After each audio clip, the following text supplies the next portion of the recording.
You guys, to get tonight started, happening now as promised, 90 minutes of discussing and looking at world events in light of Bible prophecy. Give a warm welcome to our good friend Don Stewart. Thank you. Thanks for that. Appreciate that. That was great. Too good. Thank you. Okay, you guys, we're going to start with a short video, and we're going to get into this.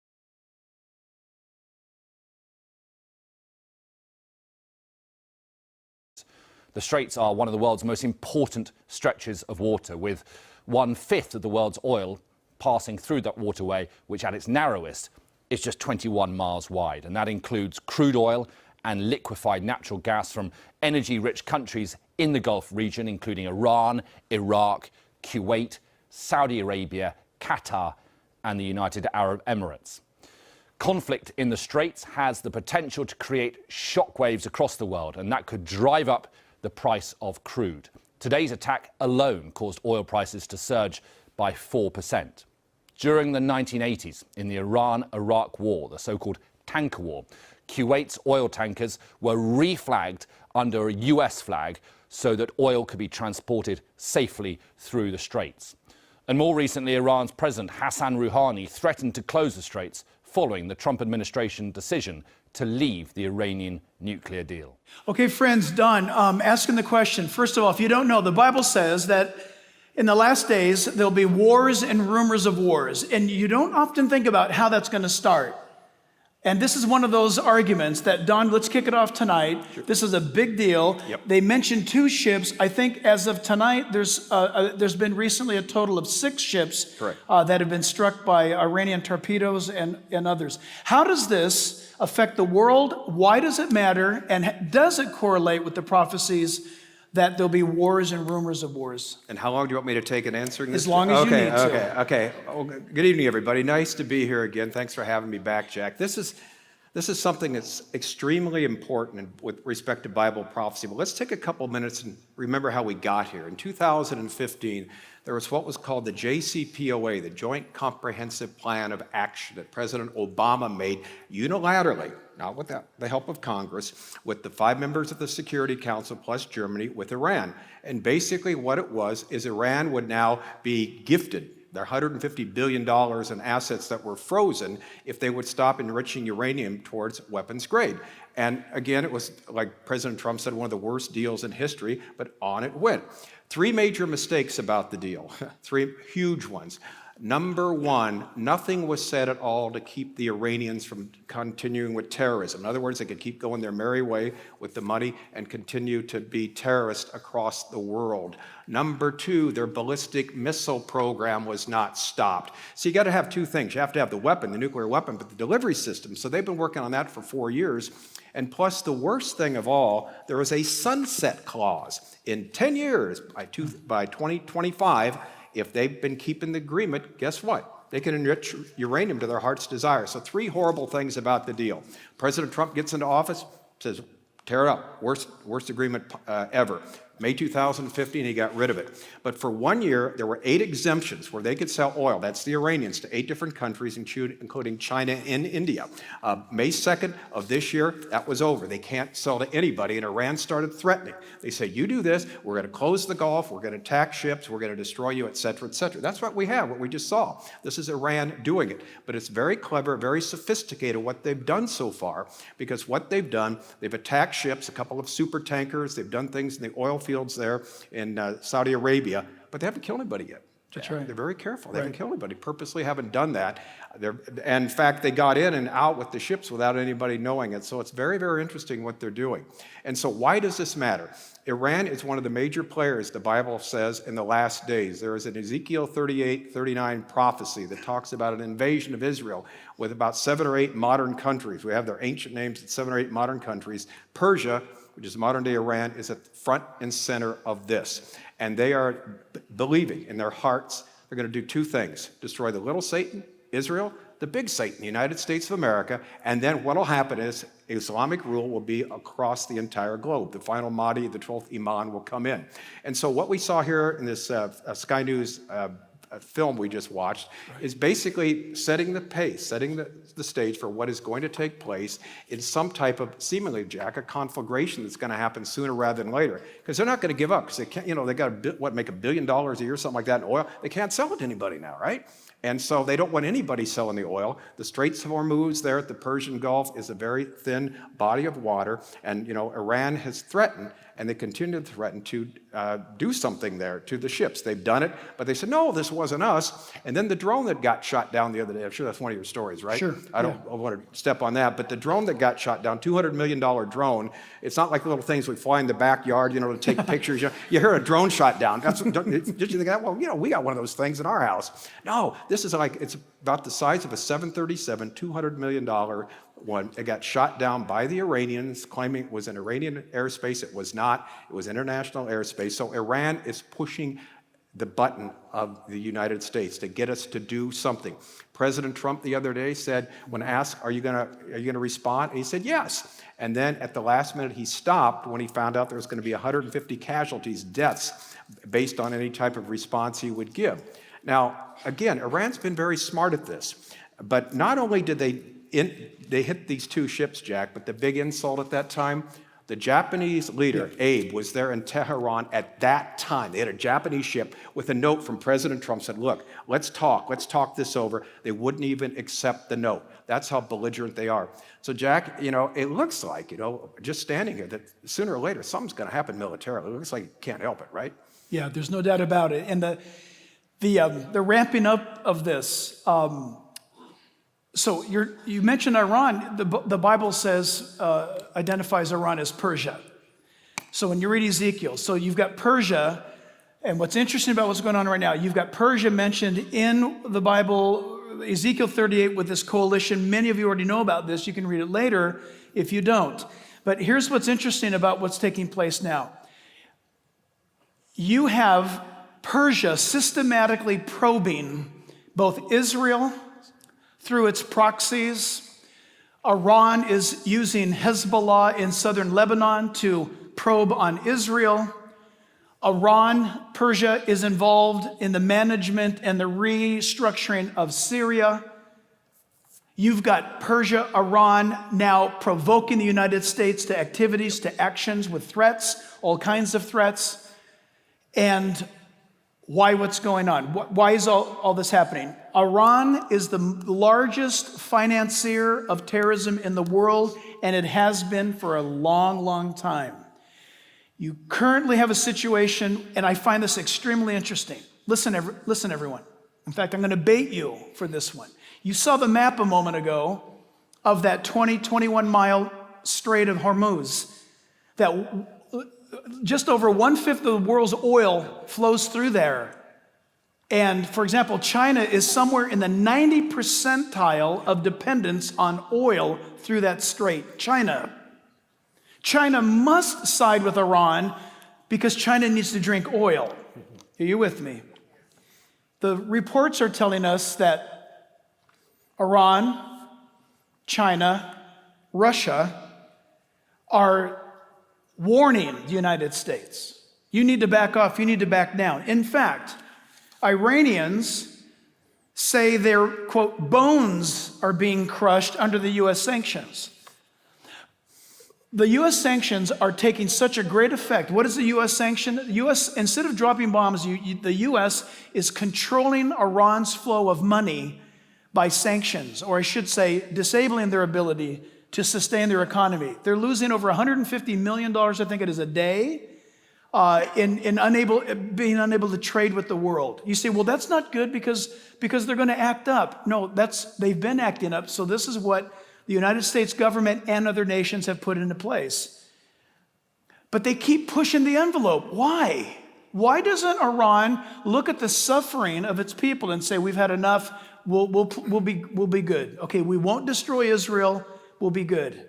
Because they're thinking something. They've got Russia behind them. They've got China connected with them somehow. Somehow something they're banking on will turn out good. Here's my question to you. Here's what I want to debate you about.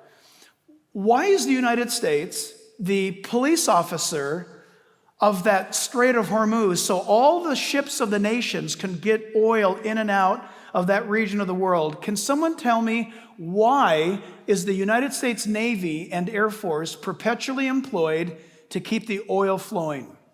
Why?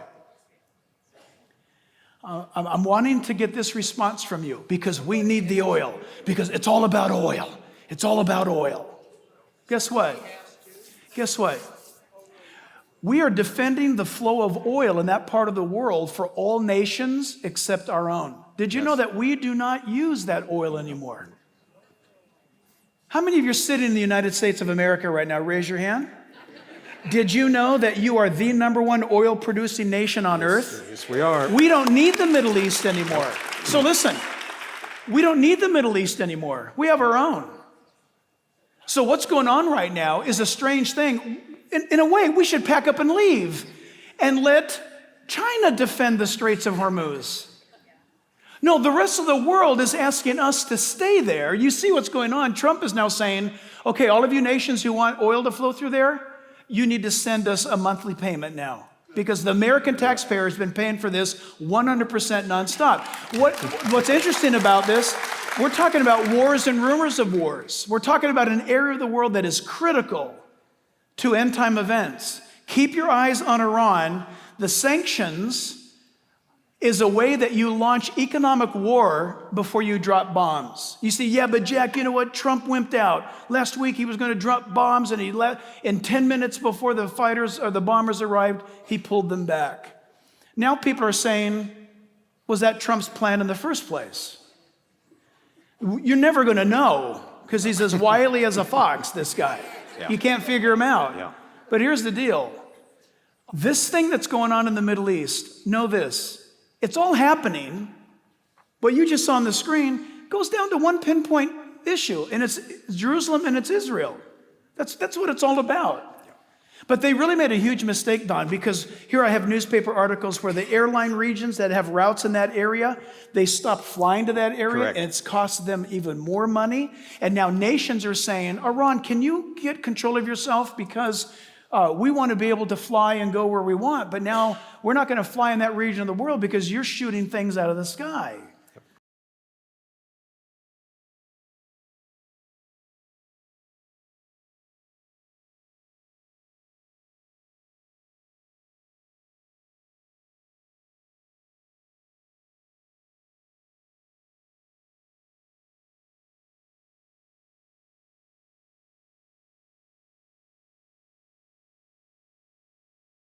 Feels they're divinely guided to do this, which is interesting, though. For 40 years, they've been the Islamic Republic of Iran. In the 70s, and before that, they were the best friend of Israel in the Middle East and a great friend of us with the Shah of Iran. But that all changed 40 years ago, and now they're the greatest state sponsor of terrorism in the world. Now, one thing you don't hear on the news is that in Iran, there are protests everywhere. They're not saying death to the U.S., they're saying death to Khomeini, death to the leaders there. In their own country. Because of, in their own country.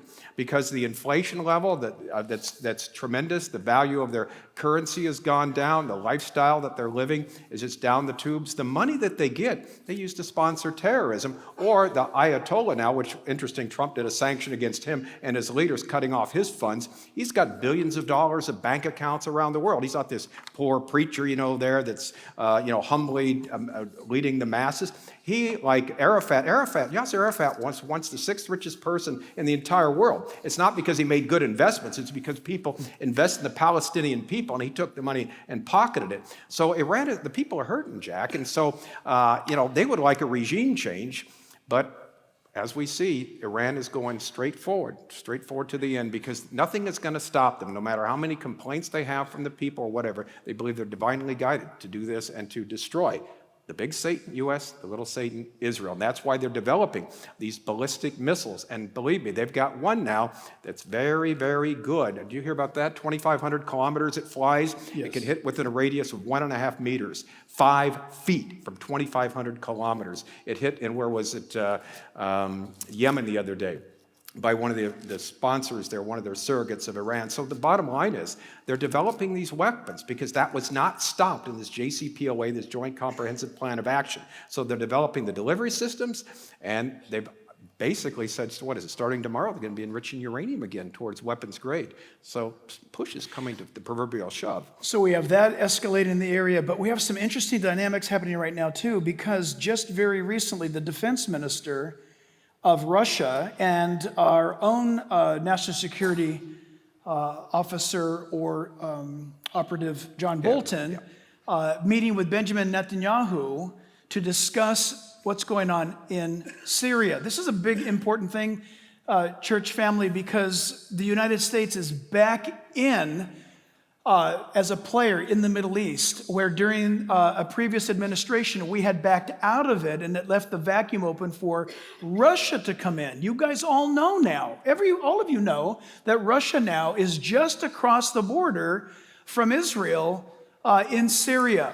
And the reason why you need to be interested in that is because the Bible tells us that just before this Ezekiel battle that Don is talking about, that Rosh, Meshach, and Tubal, that is the region that is of Russia today, would be in the north of Israel, and it would come against Israel. And it would have Persia, Iran with it.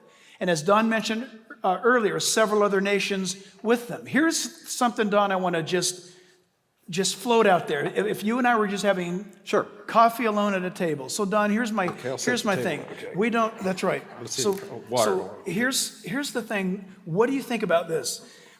We know from Ezekiel that the Western nations, when they see Israel invaded, all those Western nations, in fact, for that matter, the nations of the world simply say, and it's recorded right there, why have you come to attack Israel? No one defends Israel, Nope. including the United States. Correct. So right now, Don, it seems like, the Ezekiel invasion, with the strength of the U.S. in the region, Trump vowing to never let anything happen to Israel as long as he's president. Either A, Trump dies, or Trump is not reelected, or there's some sort of attack on the U.S.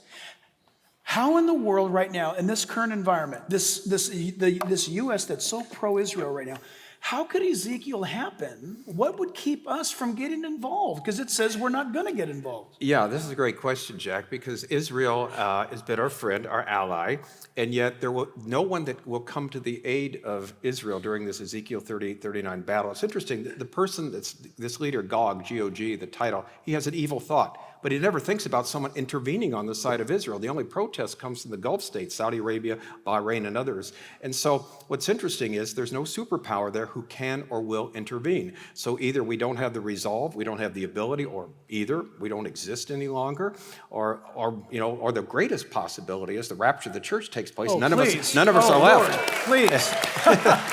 Please. Yeah, none of us are left in the country. A lot of people listening to our coffee break here. Anyway, but what's fascinating about this, Jack, is that, it's with right now with Donald Trump, he's thrown a really, something in a mess here as far as the world's concerned, because he is defending Israel. He would stand up for Israel right now, but something will happen where the U.S. will not defend Israel at this particular time, either because they cannot or they will not. Not right this moment, we would. And so it's going to be interesting to find out. Now, there's all kinds of other repercussions off of this, too, because what Ezekiel talks about, which is interesting, I'd like you to comment on this. It's my question for you. It's a boots-on-the-ground war. In fact, Ezekiel tells us there, if you look from the sky, you can't even see the ground. There's so many soldiers there. So it's not a missile fighting back and forth. It's just the overflow, just kind of overflow of troops, just kind of like you keep like on D-Day, you keep coming, and eventually they take it. And so eventually what's going to happen from the north, south, east, and west, Israel will be invaded by foot soldiers, by troops, meaning somehow the missile program in Iran seemingly will be discontinued, not working, or something like that. The only thing that I question about that is that, if I remember right, and you'll know this well as soon as I bring it up, it does say that whatever they use as arrows, remember Ezekiel described them as arrows. Right. I think in the Hebrew, the word is actually more like a projectile. True. That it says that the Lord will knock their arrows out of their launchers in Ezekiel. Now, Ezekiel, poor Ezekiel, he sees a vision of the future of nearly 3,000 years ago, and he's looking and he's writing it down, and he's trying to describe future military hardware from a land of throwing stones, arrows, and camels. He's like, wow, can you imagine seeing an Apache attack helicopter, for example? Wow. But he graphically says that their arrows that they launch will be knocked out of their hands, will be knocked out of them. Somehow, what does that mean? Could it mean that there's some sort of, that there's some sort of electronic weirdness that, like an EMP or whatever, and I just said, ooh, because it dawned on me. Have you guys been watching what's been happening in the Mediterranean the last couple of weeks, on and off? Airline pilots, all of them flying into the Middle East, have reported that their GPS systems have gone off their planes. All commercial airlines. And so they've notified, the global aviation community, the IAA, the FAA, and they said something's wrong. Well, nothing's wrong. Someone's doing something. If you read the reports, there's two nations that are not worried about it at all. Israel and the U.S. There's some correlations that certain U.S. Navy equipment floated into the Mediterranean that can do such a thing. So I bring that up because right now there is apparently someone's playing with a switch. Some little 5-year-old on a ship is going ding, ding, ding, ding, ding. But they're able to disrupt the electronic GPS activity at will, happening now, which is very interesting. So you know what? Maybe all that kind of stuff and technology is there, but it just doesn't work. It doesn't work. For some reason.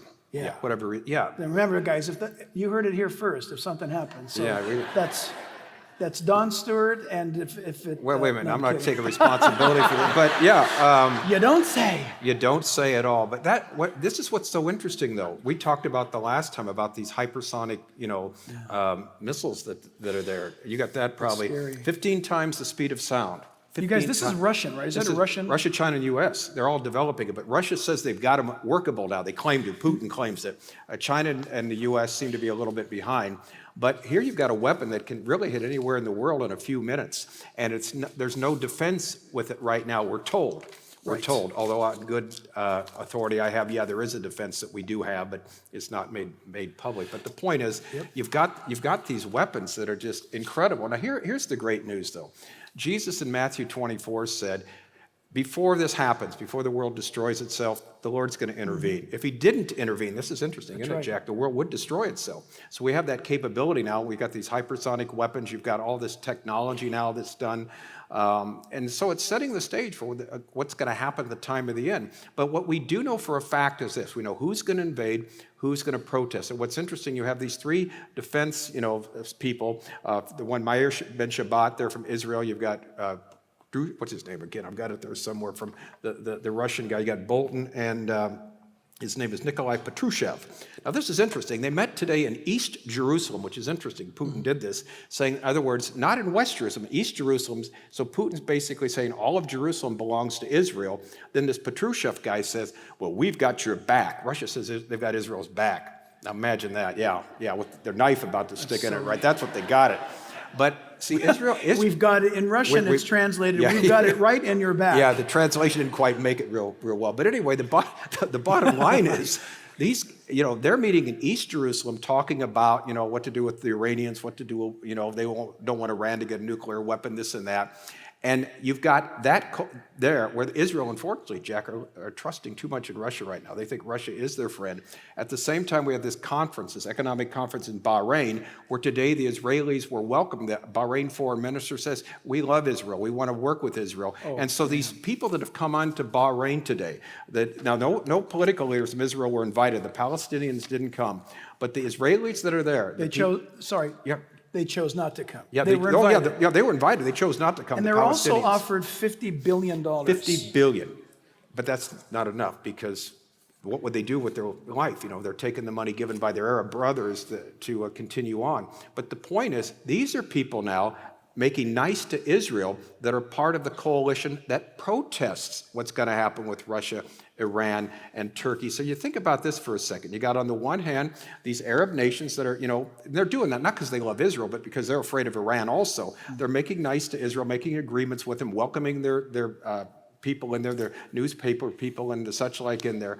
And so at that time, you've got this going on in Bahrain. Then at the same time today in East Jerusalem, you've got the Russian ambassador, or the defense attaché, whatever you want to call him, working with Bolton and with Mayor Ben Shabbat from Israel, saying, let's get together. We're kind of put peace together in the Middle East. But Russia's playing the good cop here. They're saying, we're keep Iran kind of away from you, but they didn't say they want Iran to leave Syria, which is another interesting thing. So you've got the two sides just lined up precisely as the Bible says. Iran, Russia, Turkey on the one side that will invade the Gulf states now with some type of relationship with Israel, welcoming the Israeli people. In fact, there's a couple articles today in the Israeli newspapers that said the different news people there couldn't believe how well they were treated. They're treated like celebrities. They're treated wonderfully well. These are Jews in an Arab country. It's not no death to Israel or anything like that. And so they put the welcome mat out. But like Jack said, $50 billion was offered the Palestinians if they would just come to the bargaining table, come to the meeting and work something out.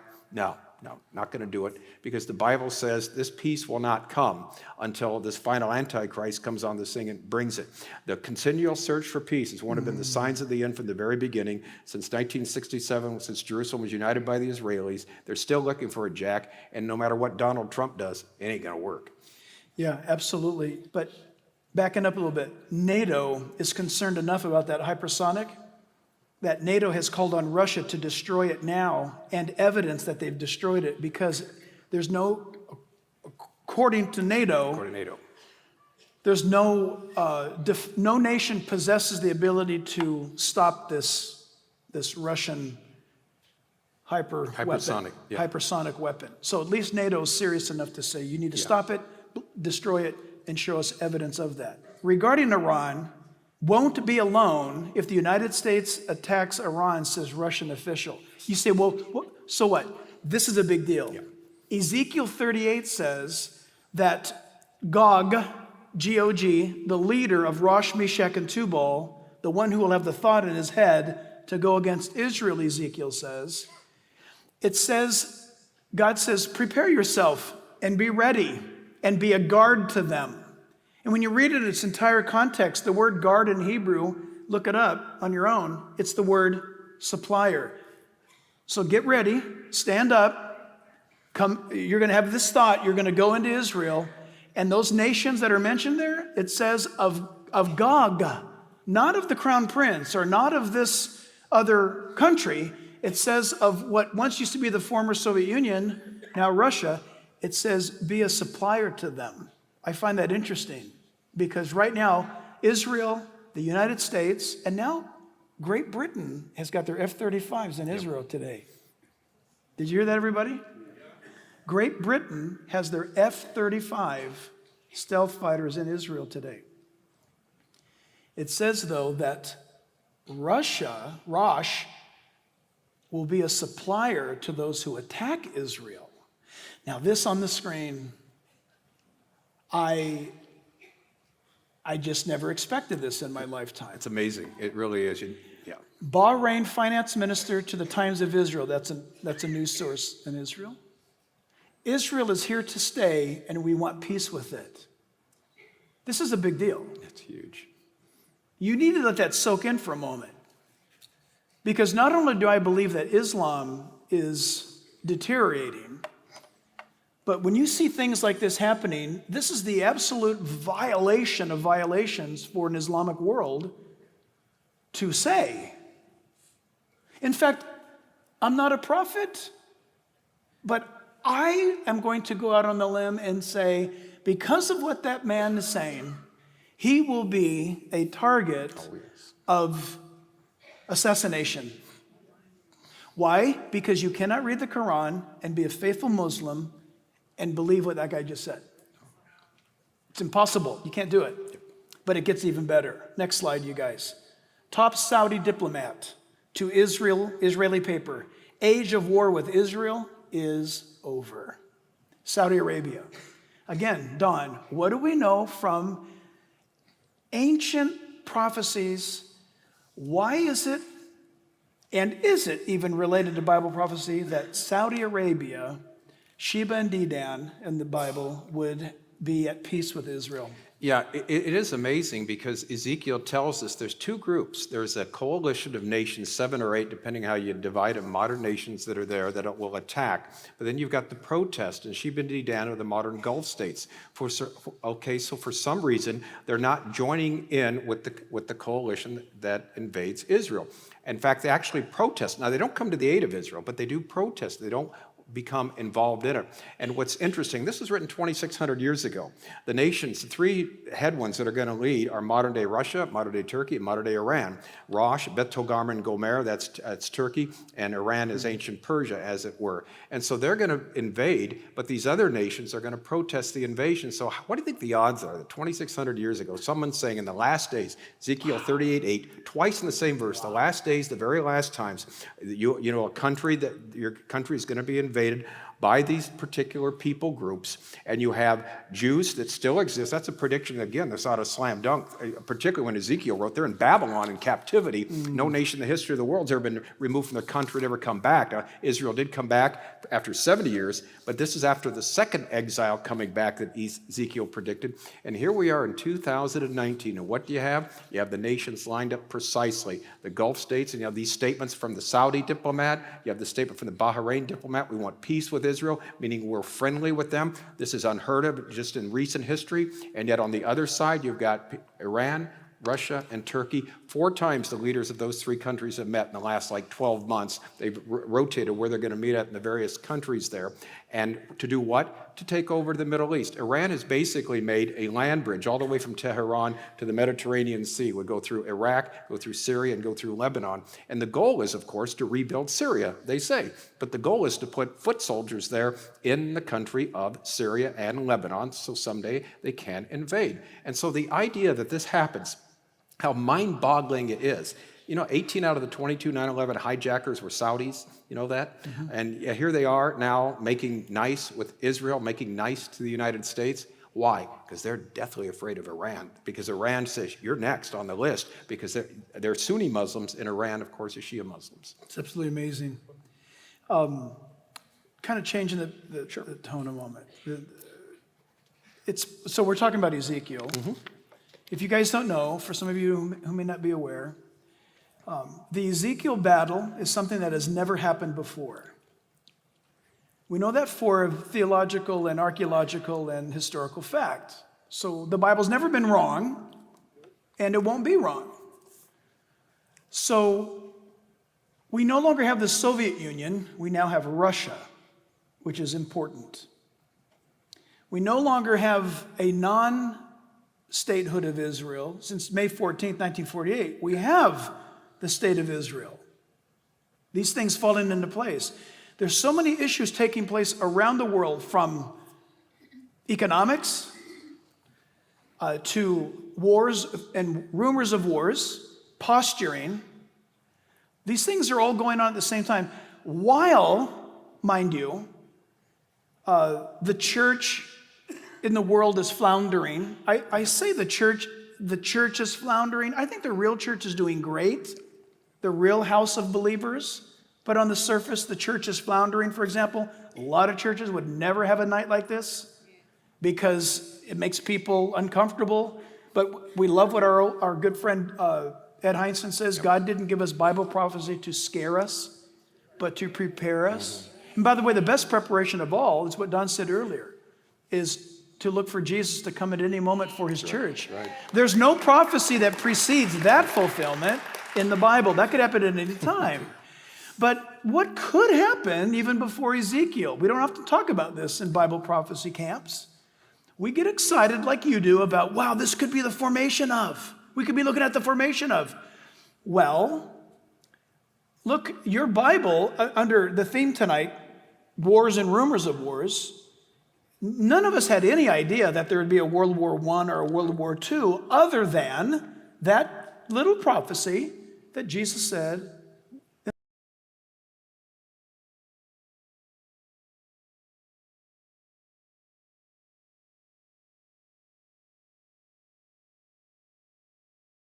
Jesus' prophecy. I bring that up because with the U.S. presence now in the Middle East, re-engaged presence in the Middle East and in Israel, it says the United States kicks off, listen to this, did you know this? The United States kicks off a 19-nation coalition, right, war game drills in Ukraine. Okay, Ukraine. If you want to get a Russian upset, right, talk about Ukraine. Now, I'm going to venture to guess that it's not easy to get 19 nations together, even if you're all friends. You're talking about moving multi-million dollars of equipment and people to the Ukraine and think about it, your aircraft and your tanks and everything. This has been a long time planned.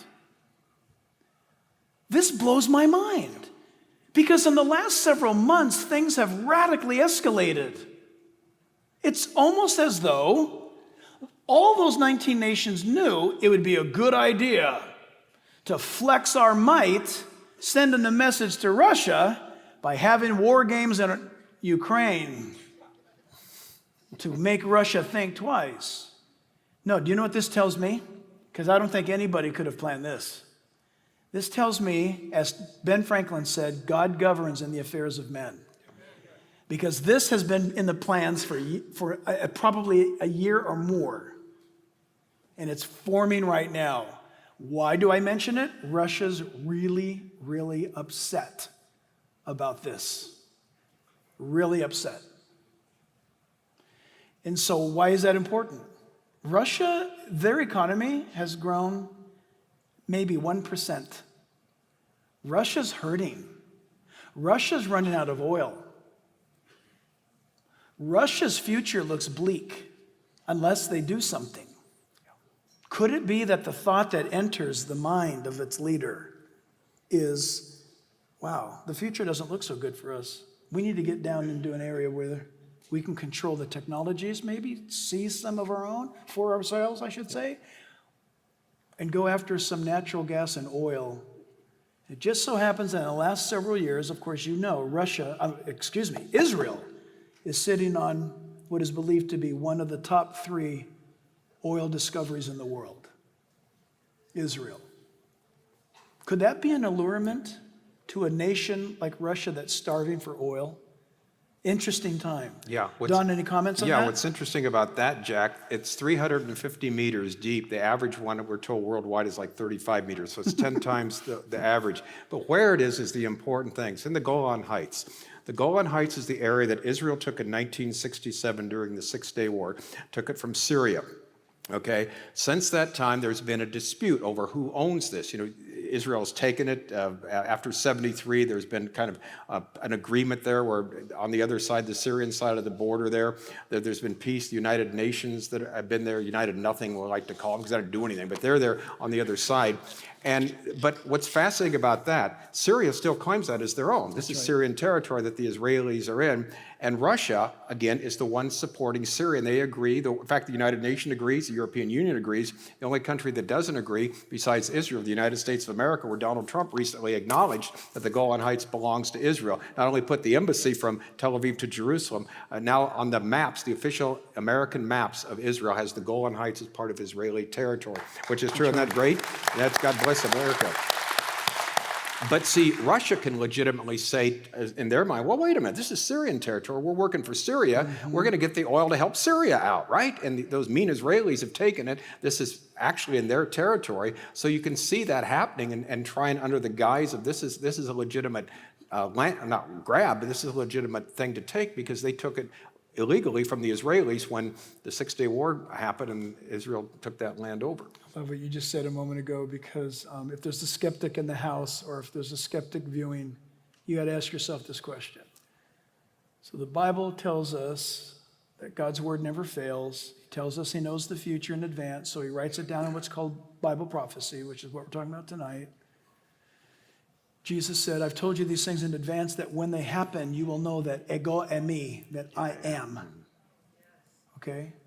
That's radical, friends, because Jesus claims the attribute of God in title and name. So you see these things going on that look like geopolitical dynamics. And I guess to the person who doesn't know their Bible, this is what we're talking about, geopolitical issues. But behind the scene, God is moving. See, you're never going to hear from Don and I any date setting. In fact, that's why we got together to do Happening Nows, was to diffuse the lunacy out there. But God's in control, and he is moving. I'd like to look at it this way. We're watching God set the stage. So we're observers, all of us are, to God moving nations.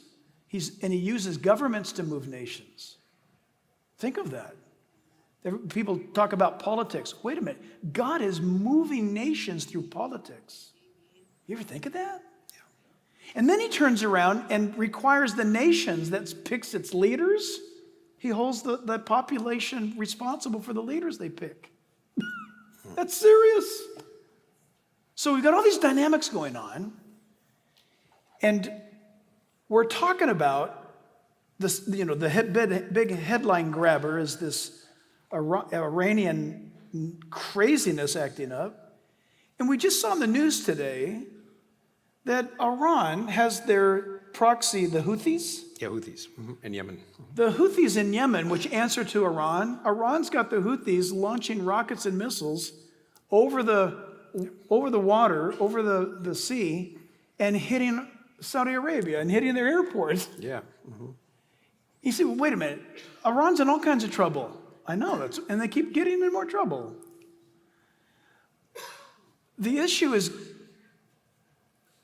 God is allowing what's in the hearts of these nations to come out for a purpose, for a reason. And so if you're a skeptic tonight, you need to be thinking, wow, does the God of the Bible say and talk about these things? Oh, yes, and a whole lot more. So when you look around at what's happening, you should actually not get excited about war. That would be weird. Not get excited because of ships getting torpedoed. No. You get excited about the fact that God is keeping his word. That's why we look around and we say, oh my goodness, we need to get together for a Happening Now evening because there's just so much happening because our God is in control. And so you need to remember that. That should bring you comfort, especially if you're a doubter or you're a skeptic. There's no reason to doubt him.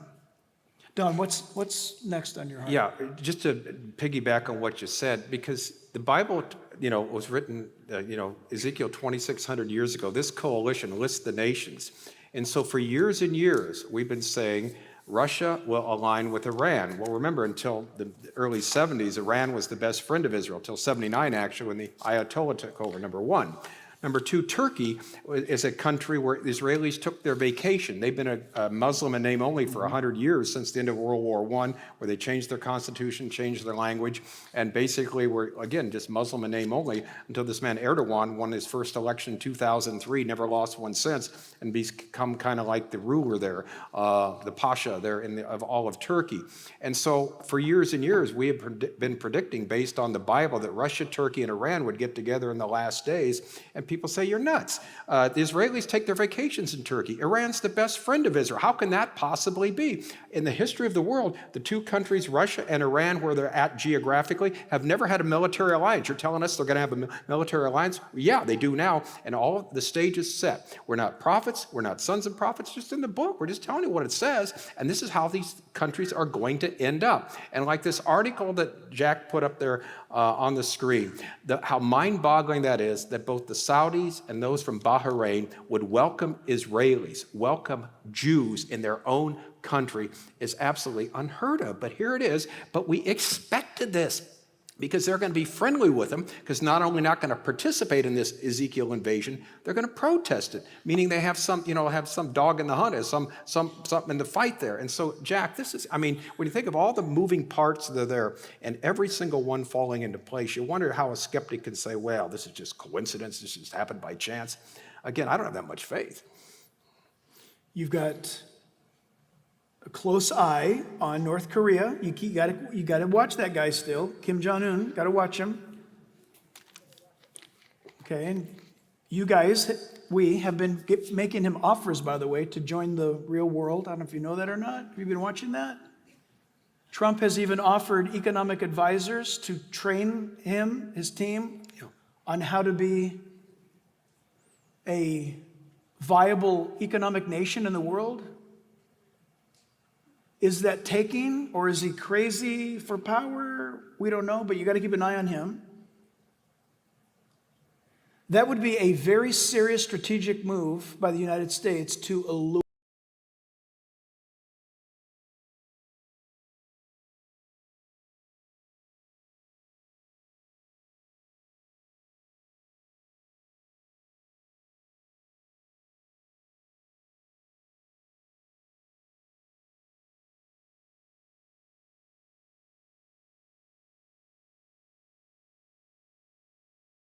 Syria. We talked about Russia's involvement with Iran.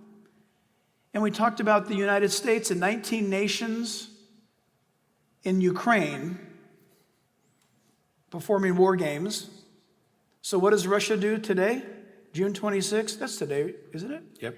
June 26th, Moscow sends warships to Havana, Cuba, to send a message to the United States. There you go. Watch, look at the subtitle. Russian transport brings additional troops to Venezuela. Read that again. The subtitle is more important than the top. Russian, what's it say? Transports bring additional what? To where? Russian troops in Venezuela.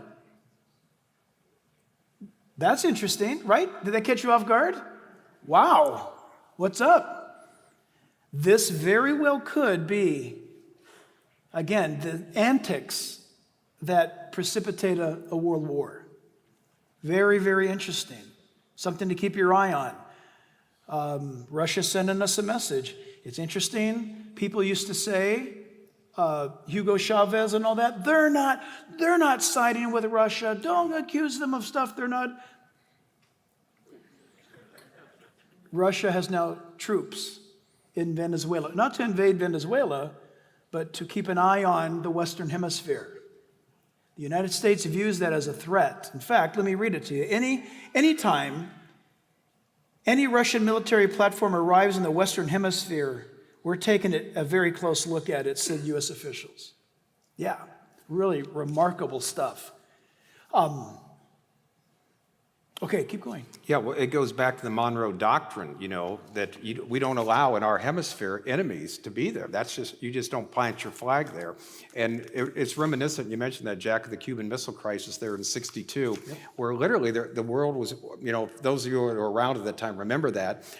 It was, we were, on pins and needles. We thought a world war was going to happen. It could have, but nuclear war was going to take place because Russia was just 90 miles away with, their troops and their off the coast of Florida there. So Russia's doing again. They're saber rattling here, but in any type of war right now, they don't have a chance against the U.S. I'm sorry, we've got the great military superiority. But there's another wild card there. What I want to talk about next, and you mentioned that, not only little rocket man there in North Korea, it would be nice if we could bring him back into the fold, but there's something else going on, and that is China. 1.4 billion people. China is, by the next year, 2020, every single person, 1.4 billion people will be in a database with their face, with not only their social credits, in other words, everything they do will be monitored. They'll have, the total, their unique view will be there in a database. The way they walk, their gait will be taken, and they'll be able to tell who people are. Right now in China, if you don't toe the line with the government there, if you go onto a bus or something like that, your phone will go off and a message will come across saying, stay away from this person. He is not, on the social credit ladder. He's not on the green one. He's on the red side. There are people now that are not allowed to travel, not allowed to ride planes. When they get on a train, they have to ride the slow train because of that. If they don't, basically bow at the feet of Xi Jinping. 1.4 billion people by next year, every single one of them will have their mugshot there to a place where people can put it up on a big screen. For example, some of the big cities of China, it's sort of like Times Square, the big screen that's there.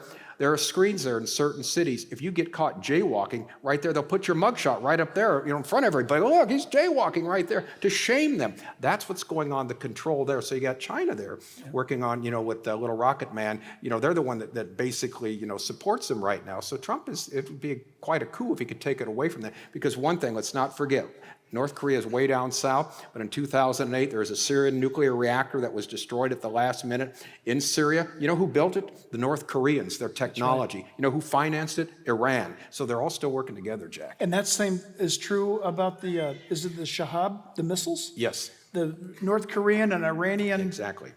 Mutual exchange of information, of intellectual properties regarding rocket and missile creation. Remarkable. So you got to keep your eye on him. Yep.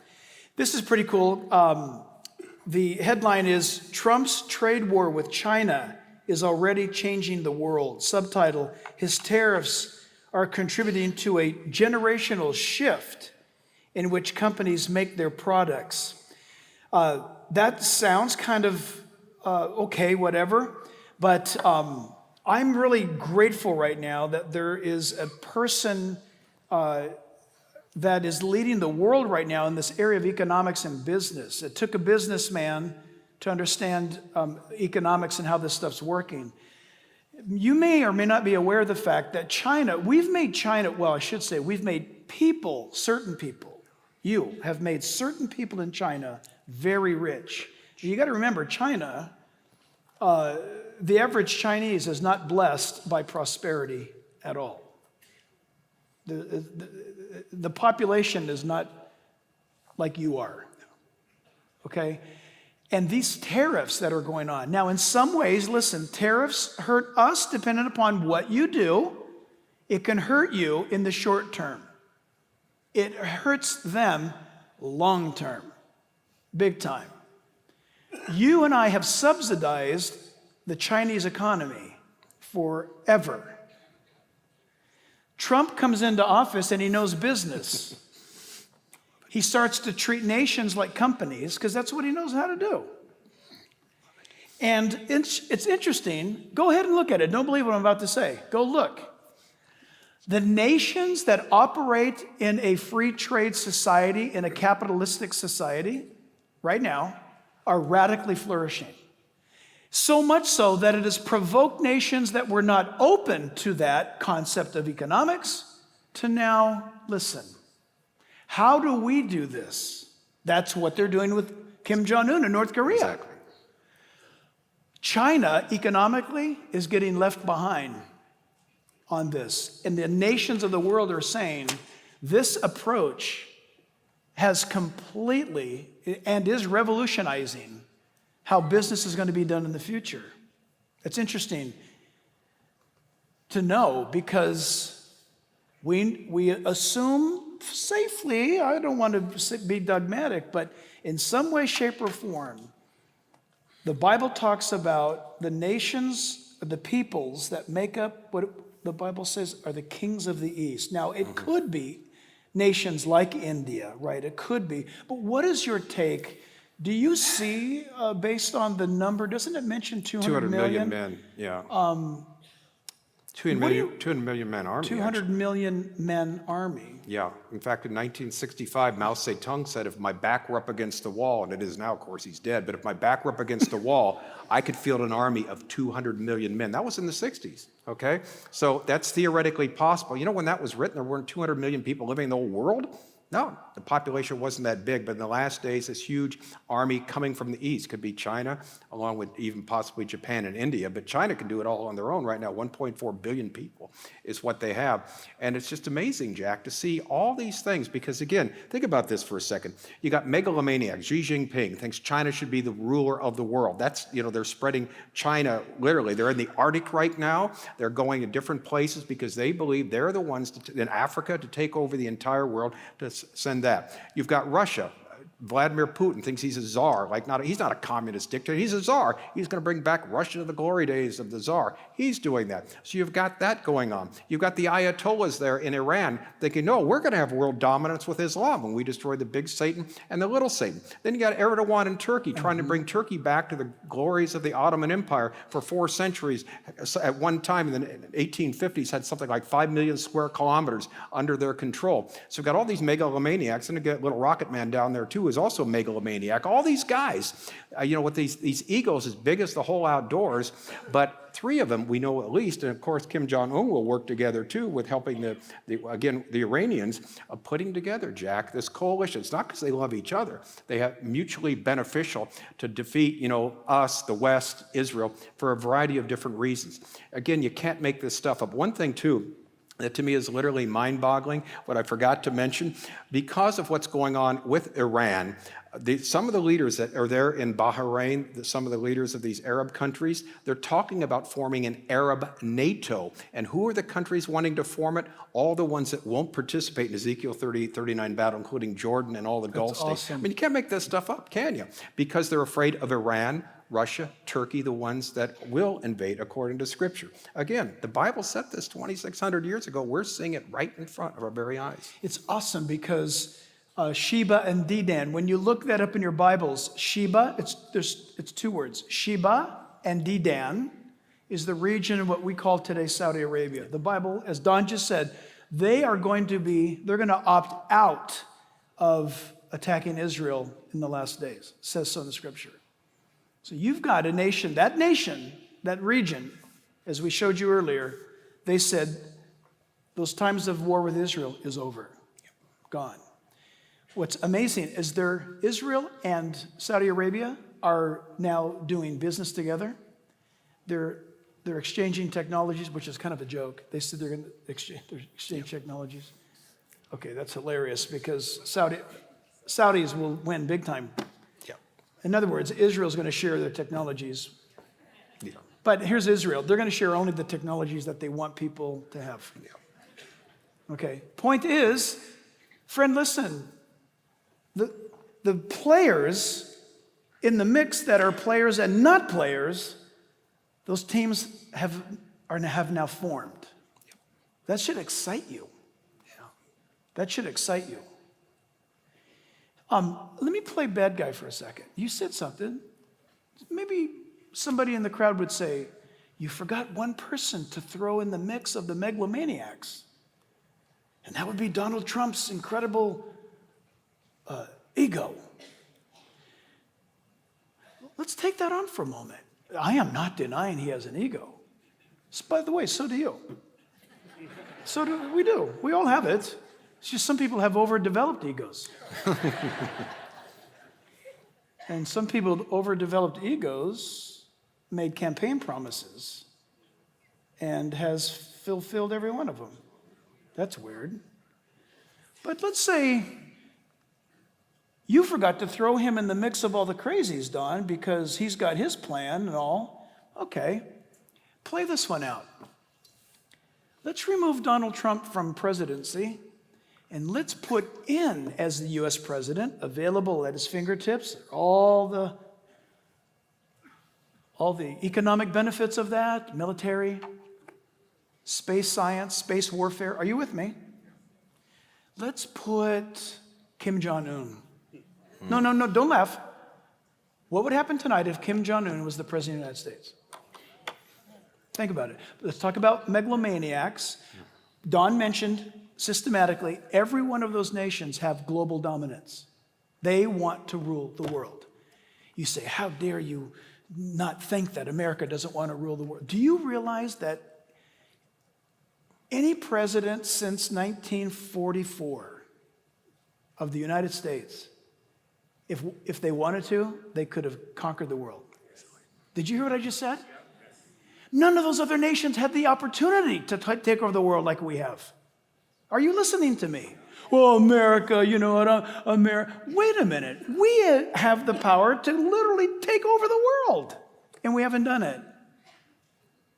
Listen, how come France isn't a 51st state? No, I'm serious. Don't laugh. Why not? We delivered France. We own France. Think about it. The president of the United States at the time could have said, well, we took Germany out of France. We saved France. France is ours. Did you know that? Listen, how come Germany's not ours? How come Japan's not ours? How come Europe's not? How come Italy's not the 54th state? We saved it. Are you hearing me? I'm talking about the United States. It's pretty amazing to think about. So those crazies that Don's talking about, that's scary crazy. There's crazy, and then there's scary crazy. Yeah. Those guys you mentioned, they literally want to take over the world. If they have the chance, they're going to do it. You need to remember that. There are no perfect governments. They're all messed up. Jesus is going to bring the best one and the only one that really works when he comes. Yep. But you need to remember that. Yeah, Hebrews 1:8 says he's going to rule by righteousness or in righteousness. You know, tonight and tomorrow night we have the beginning, I guess, of the 2020 campaign season with the debates happening. It's going on right now. The Democrats debating there. And I'm going to guarantee you something. Not one of them's going to say, if you vote me in as President of the United States, I'm going to rule in righteousness or righteously. They wouldn't say that. If they did, they'd be liars anyway. But no one ever says that because they're not ruling that way. God, through God the Son, Jesus Christ, will come back and rule in righteousness. He will be the perfect ruler when he comes back as King of Kings and Lord of Lords. Until that time, we have fallible human beings ruling with feet of clay. But the problem is, like Jack said, and we mentioned, we've got megalomaniacs. Now, Donald Trump does have an ego, that's true, but remember he was supposed to be this warmonger, and yet didn't he hold back and retaliating with the Iranians just recently with the shooting down of that large drone when he thought, well, I don't want to kill 150 people. That'd be the statistics there, and that's not right because Iran purposely didn't kill anybody. They haven't done that yet because they want to say, look, we didn't kill anybody. There's just these things that have happened. These 2 tankers got hit. The oil field there in Saudi Arabia got hit. A couple other ships in the Persian Gulf got hit, but no one died. Why are you trying to kill people? So they would blame the U.S. And Trump I believe he wisely held back. Now they're doing other things, though. Believe me, he's not giving up. And like John Bolton said, don't. And Pompeo said the same thing. Don't push us. Do not push us. Don't take that as a sign of weakness. And like Donald Trump told the little rocket man, look, we can obliterate you if we want to. We don't want to, but we can if we have to. And hopefully it won't come to that. Nobody wants war. We don't want war. But, unfortunately, the Bible talks about a time coming, Revelation 6-18, be the toughest time in the history of the human race that's coming up. And like Jack mentioned, Jesus talked about wars and rumors of war. We're still going to have them because of the arrogance of people and the megalomaniacs like we see in these different leaders of these countries. You guys, can you put that, just because it's cool looking, Don mentioned earlier, can you put up that almost $200 million drone of ours that got shot down? Can you put that, look at that thing. Does it look freaky? Looks like It's a whale. unmanned. Yeah, it's like a whale, doesn't it? It looks like a whale. It's unmanned. It's got a smile on its face, too, like a whale, yeah. Wow. It's unmanned. That's the Global Hawk. Is that what it is? Yeah, I think it's that. Mm-hmm. It's not the Predator. This is the one that it's serious. The reason why it's so expensive is because of what's inside of it. Okay, and so that's what got shot down. And the remarkable thing about this is, the Iranians knew this. This piece of equipment that was not deployed because of the tensions with Iran. You'd think so. Well, the Iranians are justified. It's a war implement, and they were shooting it. This thing is unarmed. It can't shoot a thing. Do you know what this thing actually was doing, and it always does it? It flies up and down through the Strait of Hormuz and the Persian Gulf. That's all it does. It's programmed. That's all it does. It constantly monitors the shipping and sends up alarms when there's pirates. You know that's a very dangerous area of pirates. And to keep the shipping lanes open for the economies of the world. That's what it does. And so Don hit the nail on the head. They're trying to provoke us into action. And I think, and this is a good place to start to land tonight. They're trying to provoke us to action. Russia needs us to make a misstep. Iran needs us to make a misstep. China needs us to make a misstep. Those nations and others there's nothing more wonderful for them to create a global incident that the media can use with the upcoming election season. The last person they want to be elected in 2020 is Donald Trump. They do not know what to do with this level of leadership. Be in the news. Look at what they're having to deal with. They have been bested in deals. They've been bested in energy. They have been bested in technologies. They've been bested by military. It's remarkable what's happening. It's remarkable. So much so, headline, Iran, Russia, China, continuing operations to disrupt 2020 elections. U.S. intel community, law enforcement, monitoring multiple events in lead up to the election, tampering in the election, computer-wise and all that. By the way, if I was a megalomaniac of America, you would have to actually vote with a pencil and check the box. There's no tampering with that. This is all electronic weirdness and goofing around. Listen, just check it out. And then ask yourself this question. If those nations are working really hard to get America off the track that it's on, that's good news, don't you think? I asked you tonight in the introduction to consider this evening to be a night of thinking. If Russia and Iran wants to see change in the United States because they don't like the way it's going, friend, do you understand that's good news? Will somebody say something to that right now? Yes. If Amen. People who want you destroyed are not happy with the way it's going, that's good news for you. Do you get that? That's great news. Yeah. Do you guys need coffee? What's going on? When I don't think I brought it out. When Iran says that America needs to be stopped, America needs to be dealt with, when Iran is screaming right now, telling the nations of the world, don't listen to America. Did you know this week that they burned a casket of the peace plan and they had a face of Donald Trump on fire? Do you understand that's good news for you? Does anyone get this? When people who want you destroyed are upset because you're succeeding, that's a good day for you. Yes. And so, more than ever, you need to be involved in making a difference as a Christian. You have the freedom in this nation, blood-bought freedom, to speak up. You have a blood-bought freedom to get involved. I can't think of anything less respectable and less meaningful than a spectator. Spectators are worthless unless they're buying tickets. Right? Correct. Who needs spectators? And good news tonight that the United States of America is absolutely on a unbelievable, I didn't see this coming, march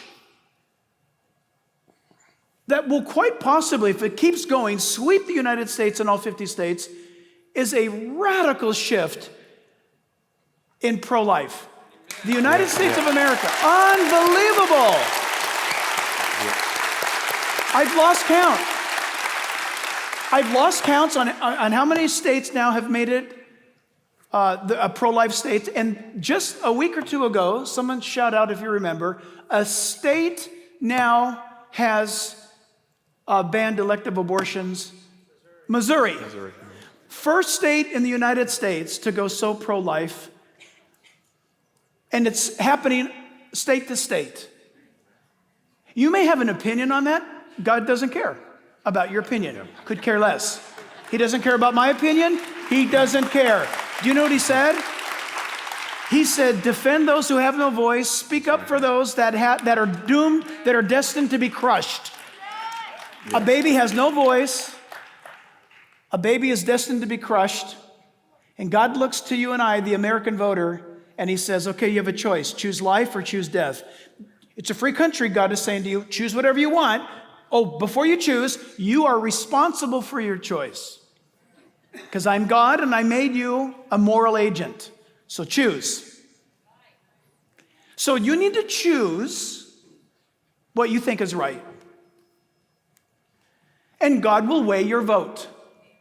Every single one of us, even for those who say, I'm not going to vote. I'm not going to let my light shine. I'm going to put a basket on it and hide it. I'm going to take the talent, the opportunity that God has given me. I'm going to bury it in the earth and wait for the Lord to come back. That's what you're doing. So maybe tonight you've been offended because Don and I have been talking about current policies in the Middle East and all this kind of stuff. We're not endorsing a person or a party. I'm not even endorsing a nation. The reason why God, I think, is getting a little bit more patient with the United States right now is because the United States, maybe even unknowingly, is honoring righteousness by the stopping of killing babies. God has made it a big deal about babies. America is a unique nation, born like no other nation on earth. The greatest superpower the world has ever seen, the greatest economy the world has ever seen, the greatest freedoms a people have ever had. You go down the list, and yet America is unscripted in Scripture. How is it that the greatest, most powerful entity as a government that in the history of man is not written down? Could it be that we've been granted because God might be blessed by the preservation of the unborn child? Could it be that God stays his hand of judgment upon America? Because judgment is coming to America. Make no mistake about it. I like what Billy Graham said. If God doesn't judge America, he will have to apologize to Sodom and Gomorrah. And that ain't going to happen. Could it be right now because there's a stay that God is pleased with obedience? But the same is true for all of our lives as people. You love your freedom, no matter who you may be. Maybe you are a mover and a shaker. You love your freedom. Maybe you just play Xbox all day. Don't you love your freedom to be able to play Xbox all day? How important is that freedom to you? We love it. But what about the freedom of your very person, your thoughts, the freedom? Do you have thought freedom? Do you have soul freedom? Or are you addicted and you're chained to your addiction of whatever that sin might be? Temper, lust, porn, drink, drugs, money. What controls you? What is it in your life that can snap its symbolic finger, so to speak, and you jump, baby. You move. Is it cocaine? Does it snap its finger and it has you wrapped? Or the things that you have in your life, can you walk away from them? Every Christian, every Christian who's free ought to be able to just say tonight, I can walk away from anything that's in my life. Can you walk away from your wealth, or does it own you? Can you walk away from your pride, or does it control you? Do you always have to win? Do you always have to be number one? Do you always have to get the last word? Can you walk away from you? Jesus Christ came into this world to set you and I free from ourselves. The greatest thing that God could ever give you is freedom. The concept of liberty and freedom is born in the human heart because you've been created in the image of God. And if you're not free tonight, it's because the Lord is not your God. Something's your God. You may have dressed yourself up in religion. You may go to church every week or mosque or synagogue. Doesn't matter. What controls you? Whatever controls you is your God. I pray that tonight, Don and I pray that tonight, the one that controls you is the Lord Jesus Christ. And I tell you, wow, isn't it amazing? The Bible says that we need to be slaves of Christ, slaves to Christ. And there's no greater freedom than to be his slave. It's amazing. If you don't know that tonight, Don, tell the people why they need to know that tonight. You need to know Jesus because you and I are made for eternity. Death is not the end. Death leads to a destination. After this life, there are two eternities, one with God, one without him. The good news that we have tonight, and that's why we share Bible prophecy, it's a means to an end to show that there is a God who exists, who 2,000 years ago, God the Son came to this world to take the penalty of the sins of the world upon himself, came back from the dead the third day, lives forevermore, someday will come and judge the living and the dead, but offers eternal life to all those who trust him. And all you have to do, it's very simple, the best way you can, the best way you know how to say, Jesus, if you're who you say you are, I want to accept you as my Savior. I want to believe in you. I want to be born again. I want to know who you are. I want to know this God these guys are talking about, these people are worshiping here. It's crucial because we are made for eternity. We're going to be spending eternity one place or another. And tonight there's an invitation to everyone here, everyone watching, that you can have that assurance in your heart. 3 things you can know: who you are, why you're here, and what's going to happen to you when you die. Your identity, your purpose, and your destiny. Jesus Christ offers an answer to all 3 of those. That's the invitation tonight. So, can you listen to this? Will you listen to this? This is a dialogue between the creator of the universe in human skin. Came into this world, and he's having a conversation with the most senior religious authority in Israel, in Jerusalem. And there was a man of the Pharisees named Nicodemus, a ruler of the Jews. This man came to Jesus by night and said to him, "Rabbi, we know that you are a teacher come from God, for no one can do these signs, miracles that you do, unless God is with him." Jesus answered and said to him, "Most assuredly I say to you, unless one is born again, he cannot see the kingdom of God." Nicodemus then said to Jesus, "How can a man be born when he's old? Can he enter a second time into his mother's womb and be born?" Jesus answered him and said, "Most assuredly I say to you." By the way, you notice Jesus never said, "Thus saith the Lord." You know, all the Old Testament prophets said, "Thus saith the Lord." Jesus said, "I say to you." So most assuredly, I say to you, unless one is born of water and of the Spirit, he cannot enter the kingdom of God. Born of water means born first as a human, once, born first, and then Spirit is born second. Born twice or born again. That which is born of the flesh is flesh, and that which is born of the Spirit is spirit. Do not marvel that I said to you, you must be born again. The wind blows where it wishes, and you hear the sound of it, but you cannot tell where it comes from or where it goes. So is everyone who is born of the Spirit. Nicodemus said to him, "How can these things be true?" And Jesus answered and said to him, "Are you the teacher of Israel, and you do not know these things?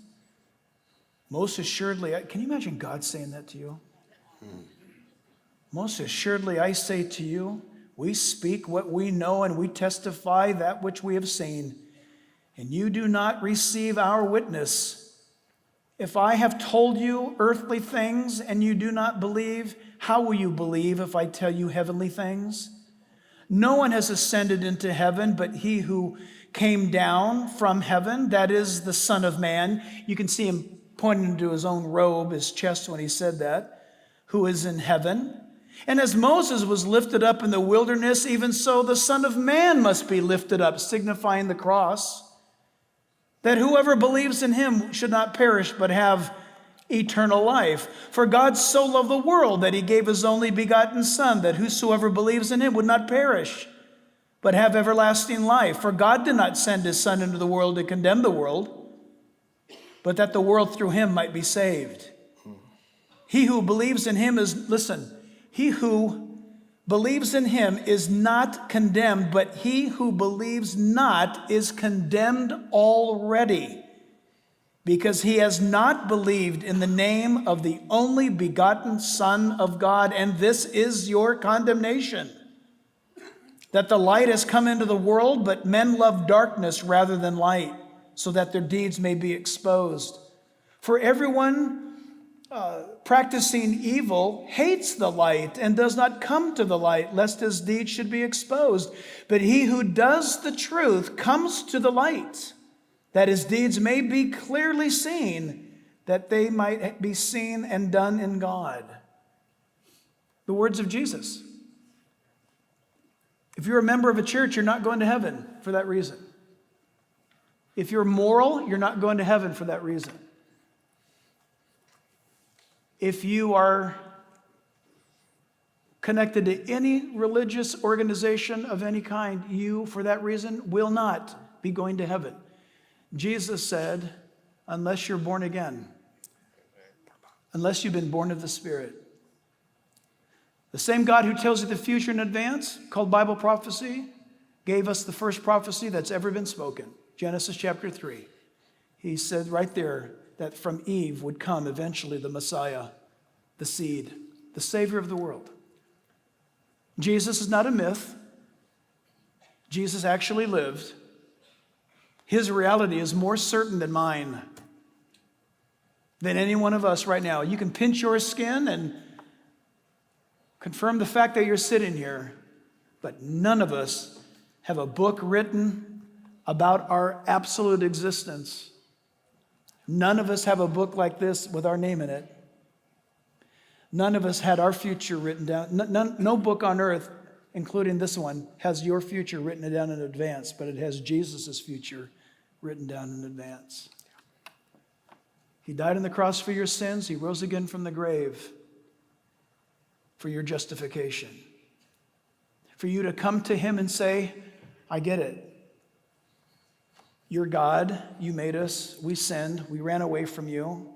Instead of you flushing us down the eternal toilet, you ran after us and pulled us out of the cesspool of sin. You washed us off in your own blood and you set us upright again and you looked us square in the face and you said, I love you that much. And he wants you to be with him.